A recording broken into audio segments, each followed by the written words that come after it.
कुछ ऑर्गेनाइजेशन पूरी कीस्टोन पे ही चलती हैं। मर्चेंडाइज को होलसेल के डबल रेट पे बेचने की कोशिश करो। एक होता है चार्म प्राइसिंग। चार्म प्राइसिंग ये पिछले वाला जो मैंने आपको प्राइसिंग बताया था ना, जो मुश्किल लग रहा था एंकर, उससे मिलता जुलता है। चार्म प्राइसिंग का मतलब क्या है? आप प्राइस में लास्ट में 9 लगा दो, 1 रुपए से कम कर दो। अब मेरी बात समझना, 300 रुपया और 299 रुपया, फर्क तो 1 रुपए का है, लेकिन ये परसीव अलग प्रकार से किया जाता है। 300 रुपया अलग लगता है, 299 अलग लगता है, 200 की रेंज दिखाई देने लग जाती है उसमें। इसको बोलते हैं चार्म प्राइसिंग। बहुत काम आता है। मैंने इस तरह के कई वीडियोस, फ्री वीडियोस भी दे रहा हूं मैं आजकल यूट्यूब पे, और मैं आपको वीलॉग चैनल के बारे में बता चुका हूं। मेरा जो ओरिजिनल चैनल है, बड़ा चैनल है, वहां पे भी आज 1 करोड़ 38 लाख। इस बाय लेवल, आई जो चीज बेचना चाहते हो उसको आई लेवल पे रखो। आई लेवल पे रखने से बड़ा फायदा होता है। जैसे आपको एक चीज समझिएगा, आपको सी फर्स्ट बाय फर्स्ट स्ट्रैटेजी भी बोलते हैं इसको। Placing the product at the beginning और एंड। क्या चीज शुरू में रखनी है, क्या चीज दुकान के लास्ट में रखनी है। जब आप बड़े स्टोर में जाते हो तो वहां पे अंडा, दूध, ब्रेड या जो पानी की बोतल या कुछ इस प्रकार की एसेंशियल होती है, वो एकदम स्टोर के आखिरी में मिलती है।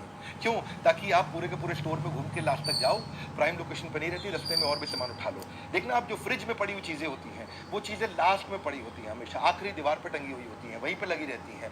क्योंकि क्या है, देखो, आप क्या कोई सामान खरीदने के लिए झुक करके ज्यादा सामान ढूंढते हो या बहुत हाइट पे सामान ढूंढते हो? नहीं ढूंढते। हाई लेवल पे चीजें आप ले लेते हो। इसीलिए जब भी हायर लेवल हो, वेस्ट लेवल, नीचे कमर का लेवल हो, या एंकल लेवल, बिल्कुल नीचे का जूते का लेवल हो, तब आपको सामान खरीदने में दिक्कत होती है। तो कन्वीनियंस पे जो सामने आपको जो सामान बेचना है उसको आंख के लेवल पे रखो, वो जल्दी बिकता है दुकान के अंदर।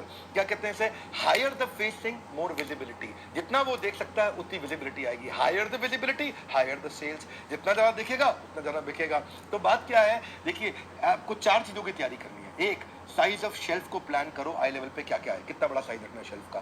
दूसरा, विड्थ ऑफ आयल। आयल मतलब आने जाने का रास्ता, आने जाने का रास्ता कितना होना चाहिए वहां पे।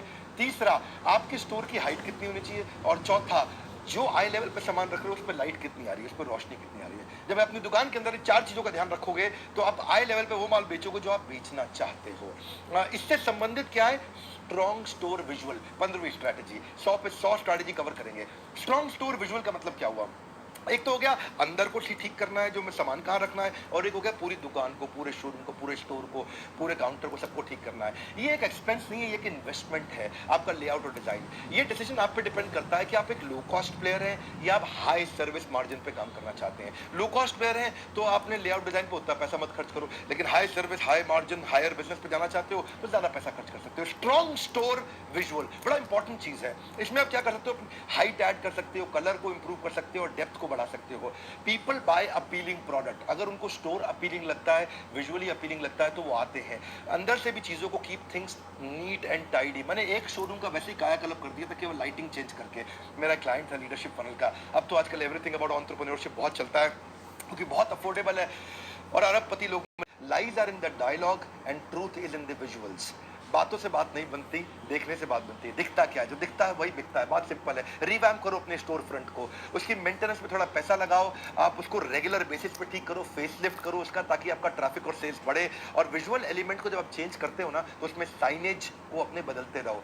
ओकेशन के हिसाब से नए साइनेज, नए बोर्ड लगाओ, स्पेशल डे के हिसाब से लगाओ, फेस्टिवल के हिसाब से लगाओ। इससे सेल्स और आती है, ट्रैफिक और आता है। रेलेवेंट साइनेज रिमाइंड भी कराता है, मेरे को दुकान पे जाना है, एक कम ऑन, मेरे को दुकान पे जाना है। हाँ, सारे मेरे साथ बोला करो भाई, मेरे को दुकान पे जाना है। वो देखो स्कीम क्या है, ये 4 दिन क्या होने वाला है एवरीथिंग अबाउट एंटरप्रेन्योरशिप के साथ में।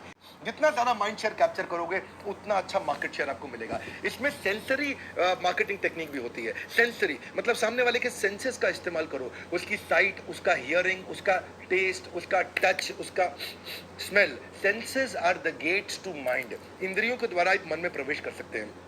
सामने वाले की इंद्रियों को इस्तेमाल करो, उनको एंगेज करो। देखो, आपने कस्टमर को कोशिश करो आपसे बात करे, आपके साथ इन्वॉल्व हो जाए। ये मत पूछो how can I help you, केवल उससे ऐसे क्वेश्चन पूछो ताकि आपके साथ चला जाए। बात कर यदि ग्राहक को बना लिया अपना, तो फिर सामान बेचना नहीं रह जाएगा सपना। मेरी बात समझिएगा, माइंड शेयर ये बड़ी कमाल की चीज है। मुझे याद है एक बार चेन्नई में बाढ़ आई थी, उन दिनों एयरसेल बड़ा चला करता था, तो एयरसेल ने बड़े बड़े होर्डिंग्स के ऊपर अपनी बोट को टांग दिया था, और बोट को टांग दिया था, बोला अगर बाढ़ आ जाए तो रस्सी काटो और बोट को निकालो और इस बोट से अपने परिवार को बचा लो। तो लोगों के दिमाग में छप गया था, अरे देखो यार फ्री में बोट टांग दिए होर्डिंग्स के ऊपर, और लोगों ने बाद में बोट को वहाँ रस्सी काट के बोट को निकाला भी, उसका इस्तेमाल भी किया बाद में। इससे क्या हो गया, माइंड शेयर कैप्चर हुआ, वहाँ पर उनका मार्केट शेयर बढ़ गया था। टाटा डोकोमो पहली बार माइंड शेयर कैप्चर करने के लिए क्या लेके आया, पहले के समय मालूम आपको 60 सेकंड कॉल का पैसा लग जाता था। तो आप कॉल करो तो लोग 55 सेकंड पे ना बार बार फोन काटने की बात करते रहे, अच्छा ठीक है ठीक है ठीक है बाद में बात करता हूँ, ठीक है बाद में बात करता हूँ, है जी। और जैसे ही 1 मिनट 2 सेकंड हो जाए आगे निकल जाए, फिर कहते थे और सुना यार क्या चल रहा है, फिर उसके बाद 1 मिनट 55 सेकंड में बोलते रहे, चल करता हूँ बाद में करता हूँ बाद में करता हूँ, ठीक है ठीक है ठीक है कट 1:59 पे कट नहीं कटा है, और सुना सब ठीक चल रहा है, 2 मिनट 1 सेकंड हो गया। तो टाटा डोकोमो ने इस प्रॉब्लम को समझा, उसने पर सेकंड 1 पैसे की कॉस्ट पे ले आया। तो लोगों को लगा ये बड़ा अच्छा है जी, 25 सेकंड बात करो 25 पैसे लगेंगे, उसमें क्या है जी 5 सेकंड बात करो तो भी 1 रुपया, और पूरा 1 मिनट बात करो तो भी 1 रुपया। टाटा डोकोमो ने माइंड शेयर कैप्चर कर लिया, उन दिन उसका मार्केट शेयर मिल गया उसको।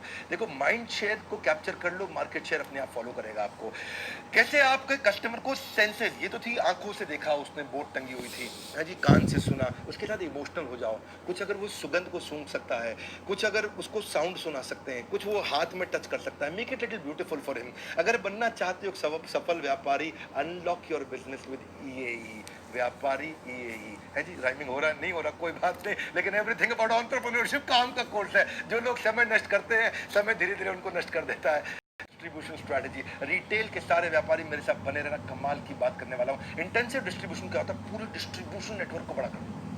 ये जो है ना उन आइटम्स के लिए जो सिंपल है, इनएक्सपेंसिव है, इजीली ट्रांसपोर्टेबल है, तो ये डिस्ट्रीब्यूटर होलसेलर्स को भी काम आता है। देखो गोल क्या है, मार्केट कवरेज करना। जैसे ऑटो शॉप की, रिटेलर्स की, ग्रोसरी की, हार्डवेयर की, ये वो आइटम्स हैं जो पूरे देश में फैलाई जा सकती है। कोका कोला का डिस्ट्रीब्यूशन बहुत इंटेंसिव है, मार्केट में होगा डिस्ट्रीब्यूशन तभी मिलेगी प्रोडक्ट को रेपुटेशन। ये इंटेंसिव डिस्ट्रीब्यूशन स्ट्रैटेजी थी। सैचुरेशन के लेवल तक पहुंचा दो माल को, इतना पहुंचा दो, वो डिस्ट्रीब्यूशन स्ट्रैटेजी है। पर अगर आपका बिजनेस छोटा, चिंता मत करो, एंगेज विद डिस्ट्रैक्शन, ये बड़ी कमाल की चीज है। अगर ग्राहक आपकी दुकान में आता है, उसको डिस्ट्रैक्ट कैसे करना है, थोड़ा अजीब तरीके का डिस्ट्रैक्शन है ये।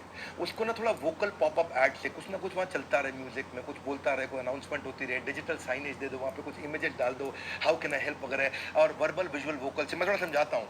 जैसे बिग बाजार में आप जाते हो, जो माँ बचत के 5 दिन होते हैं, वहाँ बड़ा शोर मचता रहता है। पीछे एक लड़की बोलती है, ओ जी पॉन्ड्स की क्रीम आखिरी बची है 10 डब्बी, और उसमें कुछ बताती है कि जी भयंकर डिस्काउंट 90%। खलबली से मच जाती है, लोग पॉन्ड्स की क्रीम के पीछे भागते हैं। वो लगानी थी क्रीम, नहीं लगानी तो नहीं थी, बस सस्ती मिल रही थी।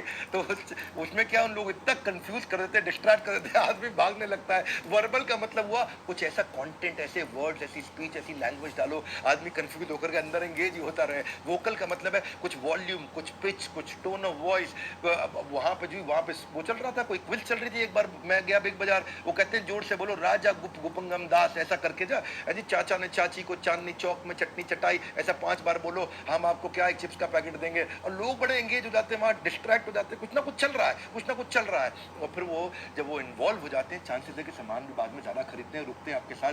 वॉइस क्वालिटी कैसी है, वॉइस मॉड्यूलेशन कैसा है, विजुअल कैसा है, फेशियल एक्सप्रेशन कैसे हैं, बॉडी जेस्चर कैसा है, प्रॉक्सिमिटी, अपीयरेंस, आई कॉन्टैक्ट। इतना जल्दी बोलता हूँ, मज़ा आ जाता है। मैं ऐसे ही अपने जल्दी वाले वीडियो यूट्यूब पर भी डालता हूँ। नए वीलॉग चैनल के बारे में बताया, जो मेहनत से पढ़ता है उसका कद खूब बढ़ता है। ओहो, मल्टी चैनल का मतलब क्या हुआ, मल्टी चैनल से अपना माल बेचो, स्टोर से बेचो, वेबसाइट से बेचो, टेलीफोन ऑर्डरिंग से बेचो, मेल ऑर्डर से बेचो, कैटलॉग ऑर्डरिंग से बेचो, आप शिपिंग साइट से बेचो। बहुत तरीके हो गए इसके।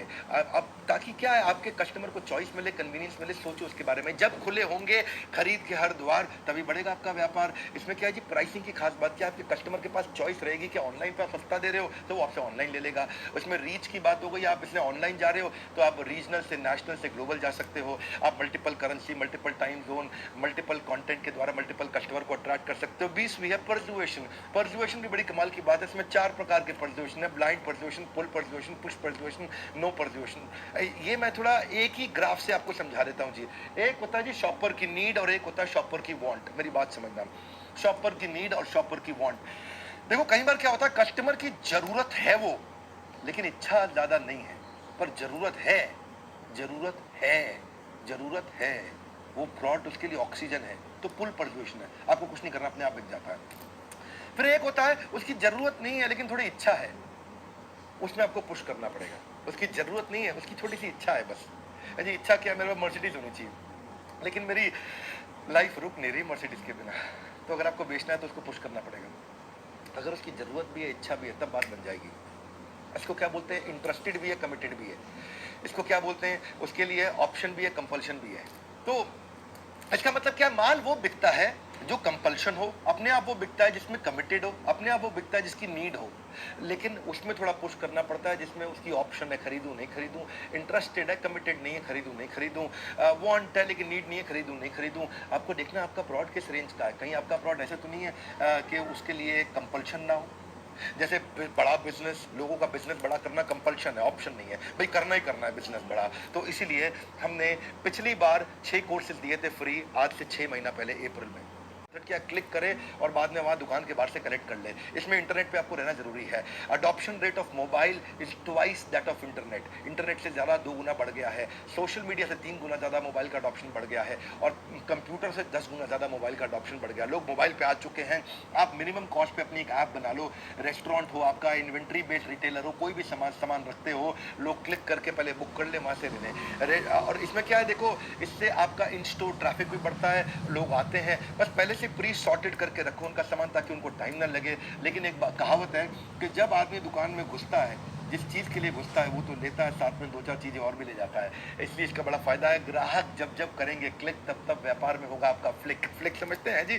वो ड्रैग फ्लिकिंग होती है जी, क्या बोलते हैं हॉकी के अंदर, इसके ऊपर एक सरदार जी की मूवी भी आई थी अभी। तो देखो फायदा ये है कि इससे इंपल्स सेल्स बढ़ जाती है और आपकी कॉस्ट ज़्यादा नहीं रहती, क्योंकि डिलीवरी आपको नहीं करनी, वो खुद ही कलेक्ट करने आ रहा है। मैं फिर याद दिला दूँ, हावल की स्टडी कहती है कि 49% कस्टमर जब आते हैं तो कुछ ना कुछ और भी सामान ले जाते हैं। 22वीं स्ट्रैटेजी, कम्युनिकेशन अच्छा करो, चाहे प्रिंट से करना हो, ऑडियो से करना हो, वीडियो से करना हो, एसएमएस से करना हो, व्हाट्सएप पे करना हो, फेसबुक पे करना हो, ईमेल पे करना हो। आप कम्युनिकेशन को बढ़ाओ, अपनी सर्विसेज के बारे में बताओ, नए प्रोडक्ट जब आ जाए तब कम्युनिकेट करो, अपकमिंग इवेंट के बारे में कम्युनिकेट करो। बहुत काम की स्ट्रैटेजी आने वाली है। पर अभी समझो, कस्टमर की सेलिब्रेशन डेट के बारे में कम्युनिकेट करो। कोई कॉन्टेस्ट कर रहे हो तो उसके बारे में बताओ। अपनी सोशल वेबसाइट के बारे में कम्युनिकेट करो, फॉलोअर्स भी आपके बढ़ते हैं। कोई कूपन्स दे रहे हो आप उनको, मोबाइल पे डिस्काउंट कूपन्स, कम्युनिकेट करो, बड़ा फायदा है। कस्टमर के सर्वेज और रिव्यूज लो, लेकिन communicate in a way that is meaningful to the recipient. अगर उनको मीनिंगफुल लगेगा तो वो आएंगे। एंटिसिपेटरी कंटेंट बना के दो। Content is king, no no no, content is kingdom. Content राजा नहीं है, साम्राज्य है। कम्युनिकेट करने की टेक्निक इतनी अच्छी करो। मैं भी कम्युनिकेट करता हूं अपने यूट्यूब के माध्यम से, और आज इस फ्री इवेंट के माध्यम से भी कर रहा हूं। कम्युनिकेशन, एक रिटेलर सोचता है मुझे कम्युनिकेशन की जरूरत नहीं है, अच्छे कस्टमर को कम्युनिकेट करो। उसको कुछ ऐसे कंटेंट बना करके भेजो जिससे उसकी कोई प्रॉब्लम सॉल्व होती हो। लॉयर है तो अपने अधिकारों का कंटेंट बनाता है, चार्टर्ड अकाउंटेंट है टैक्स बचाने पे कंटेंट बना करके भेज सकता है, डॉक्टर है तो डॉक्टर हेल्थ के ऊपर कंटेंट भेज सकता है। आप भी कुछ कंटेंट भेजो। If you want to progress, call us, we will help you unlock your